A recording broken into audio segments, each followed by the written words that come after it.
Hello friends, Radhe Radhe. Welcome है हमारे page पर। मैं आप सबके लिए बहुत ही प्यारा गीत सोहर लेकर आई हूँ, और जब बच्चा जन्म लेता है उस समय का गीत है, तो आइए सुनते हैं।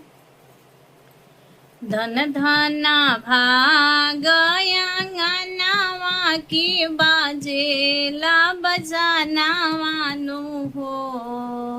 धन धना भागयांगनावा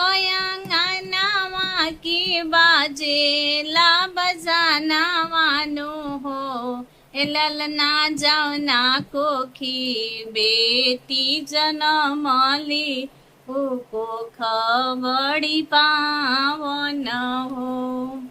ए ललना जावना कोखी बेटी जनमली को खबड़ी पावन हो।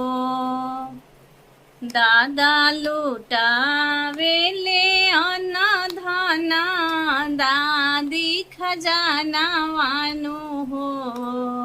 दादा लुटावेले अन्न धन दादी खजानावानु हो। नाना लुटावेले अन्न धन नानी खजानावानु हो।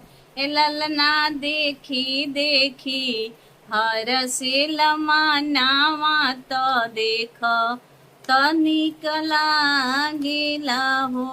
ए ललना देखी देखी हर से लमानावा लागेला बड़ी भावन हो। ए ललना देखी देखी हर से लमानावा लागेला बड़ी सोहावन हो। राजा जी के मानावाया नंदित भैले नौना दी बधैया गावे हो। राजा जी के मानावाया नंदित भैले नौना दी बधैया गावे हो। ए ललना कूदी कूदी नाचेला देवारावा देखत बड़ी भावेला हो। ए ललना कूदी कूदी नाचेला देवारावा देखत निक लागेला हो। अनधन भाग आंगनमा की लिहली बेटी जनमावानु हो। धन धन भाग आंगनमा की बेटी लेली जनमावानु हो।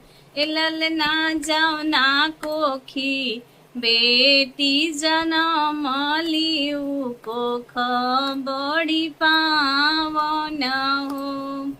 ए ललना जावना कोखी बेटी जनमली को खबड़ी पावन हो।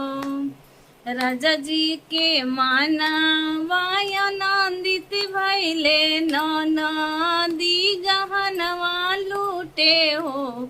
ए ललना नाची नाची देवरा हरसेल तो देखी देखी आनंदित भैले हो। ए ललना देखी देखी मनवा हरसे तान माया नंदित भैले हो।